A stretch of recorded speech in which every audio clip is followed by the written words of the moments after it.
Hello, and how's it going, everyone? It is Skullzi here, with the latest and the greatest gaming news. Only today I don't have any news, but I actually finally have a video that I've been working on and canceling and restarting and redoing, and just this video has been a lot of stress on me, and I've been trying to get this video out for like a week. That's why you haven't seen an upload for me for a little bit, and I got sick. Not just sick of all the drama, but also physically sick. Like kinda rock joint type stuff, only not rock joint, just more like rocks in my sinuses. But anyway, I'm finally getting to this video that a lot of you have requested. I'm giving my opinion on the current situation with Bethesda, all of that Fallout First stuff, a lot of the other things that have been going on. This is something that's been coming for a long time, and like I said, I've been wanting to make this video for a while, but I had to think about it. I had to sit on it for a minute, because not only did I have to go about doing this the right way, because I don't like to do negative type dramatic videos on the channel too much, but also at the same time it seemed like Bethesda kept updating this situation by making it kind of worse. And additionally, I tried to reach out to an inside source I have pretty close to Bethesda to see if they could give me any information on this. They've kind of given information to me before that turned out to be true. I've covered that in previous videos on the channel, only I don't have anything from that source today, so I'm just gonna do one video, hopefully one video on this. If anything additionally happens that's just super crazy, I may have to do a second video on the situation, but I try to keep these dramatic videos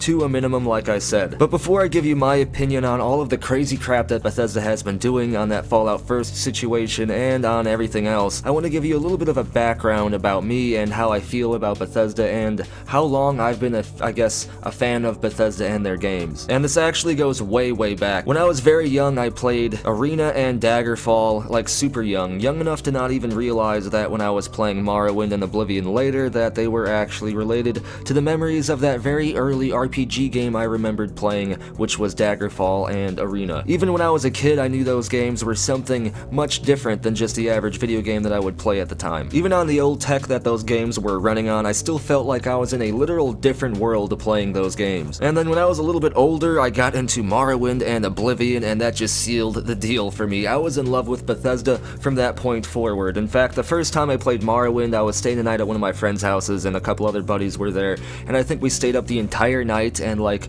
mostly the next day, like until like 3 or 4 p.m. just playing Morrowind straight. The first time I got Oblivion, it was for my birthday. I got an Xbox 360 when it came out. I got Oblivion, and I stayed up all night playing Oblivion until I had to go to a family vacation the next morning to Chicago. I didn't sleep at all, actually. I slept on the way to Chicago, but the funny thing is, like, I remember exactly where I logged out playing Oblivion for the first time, right before that trip. I logged out in Shadenhall. I remember the very specific spot, and I have so many memories just like this with all of Bethesda games. Even Fallout 3, which was amazing, Fallout 4, Skyrim. Bethesda's just given me so many memories, so many gaming memories over the years that don't compare with anything else that I have with most any other games, really. I mean, I have those gaming memories with a lot of other franchises. I have other favorite games as well, but my point is, I am a huge Bethesda fan. But that being said, I speak my mind, and I tend to be a realist. If something bad happens, then I'm like, yeah, that was stupid, that was bad, Bethesda shouldn't have done that. But for a while now, I've been saying that, don't worry, even though Bethesda is making these mistakes, I think that they are going to fix themselves or change their dynamic before we get to the Elder Scrolls 6, before we get to Starfield. And I'm going to change my opinion somewhat, which I'm going to get into in this video, but hopefully all of this kind of tells you, all of my kind of character backstory kind of tells you how big not only Bethesda has been in my gaming memories, but also in my gaming influences as well. But the TLDR is, I'm a huge Bethesda fan, so keep that in mind when you listen to what I'm about to say,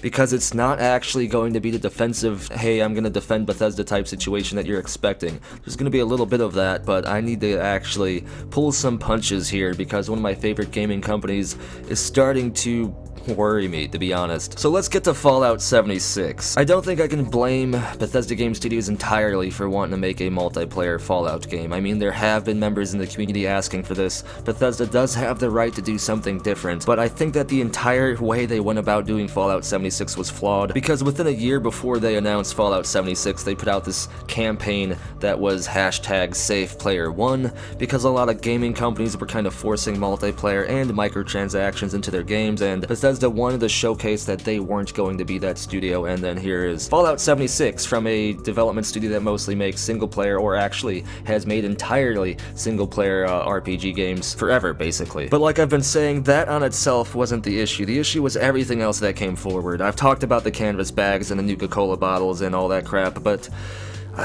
as that stuff kept happening, I tried to have a positive tone, a positive outlook with Bethesda, saying, hey, this is just some crazy crap going on right now. Maybe they're not entirely involved with this merchandise. Let's just kind of let it go for now and see where Bethesda goes. Let's not start saying that Bethesda Game Studios has changed forever for the negative.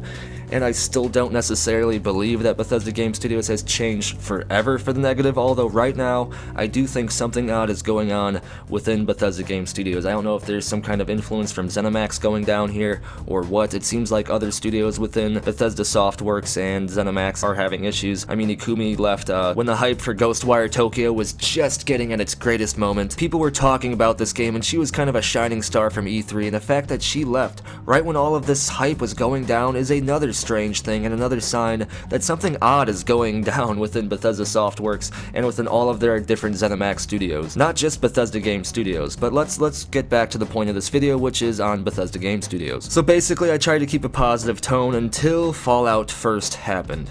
When I first heard about Fallout within the first day of hearing about it, I kind of had a neutral tone to it because it was like, hey, it's an online game that's supposed to have like a 10+ year lifespan, a lot of free updates. If Bethesda wants to charge like a subscription service, okay.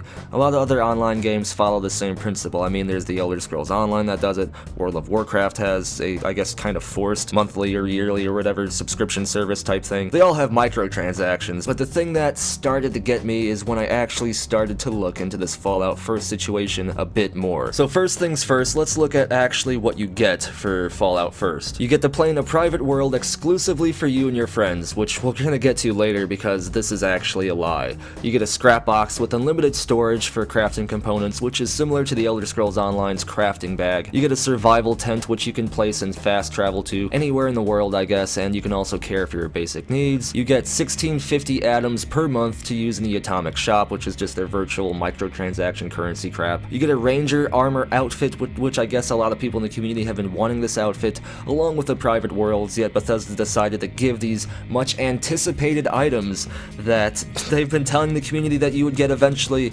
into a paid subscription service. For like a year now, Bethesda has been telling the community that don't worry, private worlds are happening, you're gonna get this outfit, you're gonna get like a scrap box or crafting storage, you're gonna get all of this stuff, but they never once decided to mention that you would have to pay additional money after already purchasing this game, which, from what I gather, is still glitchy and still has issues. Yes, I will nod and acknowledge that it is normal policy for a lot of these online long-term games to have somewhat of a subscription service, only Fallout 76, in my opinion as of right now, does not quite warrant a subscription service. I mean, the Elder Scrolls Online has a similar subscription service. If you look at it right here, you can see that you get free crowns in the game store, which is similar to the atoms that you get for the Fallout First thing. You get access to the crafting bag, which is what I talked about earlier in regards to the crafting storage that you get in Fallout First. You get double bank space, bonuses to progression, extra furniture space, costume dyeing, double transmutation crystals, exclusive access to unique crown store deals, and access to all DLC game packs in the in-game crown store, which is a lot of crap. So you can see that the value that you get for your subscription, which is pretty much the same price that you would pay for Fallout First, compared to the Elder Scrolls Online, is just not on the same level at all. The Elder Scrolls Online, as of right now, has a lot more content and value, even beyond the Elder Scrolls Online subscription premium service, much more than what Fallout First has to offer to the community. So that is my big gripe. That is actually my second big gripe with this situation. And there's actually three huge big issues I have with this Fallout First situation, and that's why I'm doing a video on this, because 3 strikes and you're out, Bethesda. I am still behind you guys a bit. I mean, I'm still looking forward to Starfield and the Elder Scrolls 6. I'm still gonna cover their information and stuff in future videos, and I still, I guess, consider myself a fan of the single-player Bethesda Game Studios games, but I just can't abide by their decisions here. I don't know if their hand is being forced, but let's get to the third reason why I have an issue with Fallout First. Remember, my first issue with Fallout First is because they snuck all of these much-anticipated gameplay elements into a paid subscription service after lying to the community and saying not only that they would come eventually, but also that they would be completely free, because Pete Hines in August of 2018 said that yes, there's going to be a lot of future content for Fallout 76 and it will all be free. Pete Hines' exact words here, everybody. All future content for Fallout 76 will be free. So if he says that, you would think that the stuff that he's been saying, such as the private worlds, the crafting bag, would also be wrapped up into that free statement, right? But no, they want to charge money for something that they lied to us about, that they said would come eventually and would be free. And here we are at my third issue with the situation. The stuff that they're talking about is either broken or is kind of a lie. Because private worlds? Not. You don't have private worlds, you just have worlds that you and your friends can have, that your friends can join at any time. You can't set the world to private. The only way you can stop anyone from joining these worlds is by removing people from your friends list so they can't join whenever they want. And these aren't dedicated servers either. If you log out of your server, that server is gone until you log back on, meaning if the friends that you do have on your friends list that do decide to play on your quote-unquote private server can't even play on that server when you're gone, not playing with them. You have to either leave your Xbox on at all times and have like your cat move the controller around or something so that your friends can stay logged on, which is just crap, because if you're gonna actually pay a monthly or yearly or whatever subscription service, you would expect to actually have a private server. But I guess they say private world. I guess that's Bethesda's way of changing the wording in the little like fine print down at the bottom of the contract here by saying we never said server, we said world. But you know what? It's still not a private world, because people are actually saying that somehow, I don't even know how this works, but somehow they go to areas that no one has ever explored or no one should have explored on their private world server because they know who's been there because it's their server and they pay for it. But somehow these areas have been cleared out, as if the server is moving around from people, from Fallout 1st exclusive members, and being used, meaning that if you go to this like place way far away that you've been anticipating looting because you're expecting certain stuff there because you know no one's been there because you're the only one playing on your server, but you get there and people are dead and everything's been looted magically by Todd Howard's Phantom Ghost or something. And not only that, but the scrap box situation, which is supposed to be unlimited storage for everything you salvage, all those components and stuff. People are putting a bunch of stuff into these scrap boxes because they expect them to work, and all of their inventories in these boxes are disappearing, which is a huge blow to a game that revolves around exploring, salvaging, looting, and crafting. And then it gets even more meta than this, because Fallout 1st gives you like special emotes and an emblem above your name, I guess, and now Fallout 1st members are actually being targeted by the rest of the community who aren't subscribed to Fallout 1st, and pretty much being harassed and griefed over and over again because they stand out like a sore thumb with that emblem above their head. A lot of people are targeting Fallout 76 Fallout 1st subscribers now because they believe that they're the main part of the problem by allowing a company to continue to do this kind of stuff to the community by giving them money for doing it. And while I can agree to that a little bit, I could never actually agree to griefing or trolling or just harassing anyone in the gaming community, because there are going to be people that really like this game even in the state that it's in. There have been some really crappy games in the past that no one's liked that I've actually enjoyed, so I can kind of understand this, but at the same time I kind of also understand that it sucks that a company might continue to do this kind of stuff because they're still getting money from the community for doing it. And then I guess the fourth and final nail in the coffin is Bethesda hasn't really properly addressed any of these issues. They've put up things saying they're gonna fix like these glitches with Fallout 1st, like the crafting component thing and everything else, but that's only after they tried to, at least at first, say that these issues weren't going on across all people in the community and were just like some very select and local events and rare glitches. Then all of a sudden they were like, yes, this is happening to a ton of people and we'll fix it, but they never once decided to actually communicate with their fan base, communicate with the people paying for this game that actually has issues, and on top of that, paying for the subscription service to this game. They never actually wanted to communicate with us to tell us that they messed up by doing a lot of this stuff in the first place. Maybe they should have waited to offer a Fallout 1st subscription plan when Fallout 76 had a lot more content, or at the least, they should have waited to offer Fallout 1st when their content within the subscription plan actually functioned properly. It seems like there is some major Q&A issues going on within Bethesda Game Studios in regards to Fallout 76, and that's going to take us to the final part of my video here,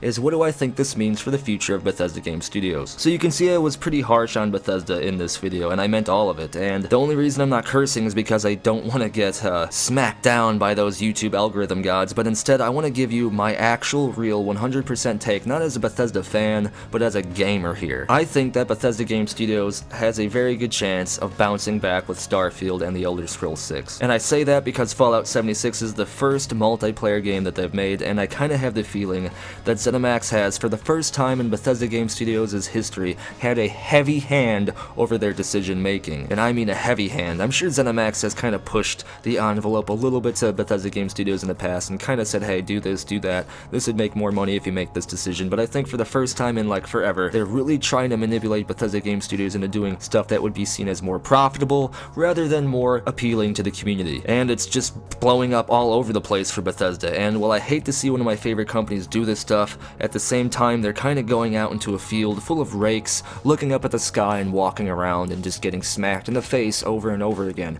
I've tried to risk going out there into that rake field to save you, Bethesda, and I took a couple blows from the rake community about it, and I'm kind of just over it now. I'm just gonna stay over here. I'm still gonna hype the Elder Scrolls 6 and Starfield, but I really hope that you find your way out of that field full of rakes soon and you come back to us and be the Bethesda Game Studios that we know and love back when Fallout 3 was going down. We need you, Bethesda Game Studios. The Outer Worlds has shown us in a very small quantity that other game developers can bring a little bit of that magic that you bring to the industry, but what we need is you to be back to your normal self. And I believe that Starfield is going to be the beginning for the Bethesda Game Studios that we used to know to finally make a comeback. I say this because Starfield, like I've said in other videos, has been Todd Howard's dream project for a long time, but I also say this because I believe that Bethesda Game Studios is actually learning their lesson from all of this bullcrap. I understand it's hard to agree to that now because it seems like Bethesda is continuing to do this crazy crap, but I will say this, if Bethesda keeps doing this and somehow they mess up with Starfield, their last hope will be the Elder Scrolls 6, and that's many, many, many years away. Yes, there will be a die-hard contingent of fans still waiting for the Elder Scrolls 6, even if Bethesda Game Studios continues to act this way for the years to come, but I'll tell you this too, if the Elder Scrolls 6 also flops on top of Starfield, then I think that Bethesda Game Studios is gonna go the way of BioWare, and unfortunately would be gone forever. I don't want to see this happening, and to be honest, I don't think it's going to, because like I said, I believe that they will learn their lesson from this. They're gonna have some scars from this Fallout 76 situation, but they move forward in the Starfield and hopefully change their ways and go back to being the Bethesda Game Studios that a lot of their old die-hard fans know and love. If you're one of these fans, then comment down below if you want Bethesda Game Studios to go back to their former selves. And if you like the content, be sure to like the video and subscribe to stay in the know when it comes to the latest and the greatest gaming news. Turn notifications on and follow me over on Twitter for latest channel updates. And to see content first, come over to the community Discord chat server where there is always an awesome and active conversation and some speculation taking place. Come over to Loot Drop, the official Skullzi merchandise site, and if you want to have your hand in providing future content and getting access to unique and awesome awards, then consider subscribing to the community over on Patreon or joining the channel here on YouTube as an exclusive channel member. Links for all of these awesome things are down in the description below, and as always, thank you for watching. I know this video was a little bit different than normal, but I wanted to do something unscripted and just be real with you all. Until next time.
just works.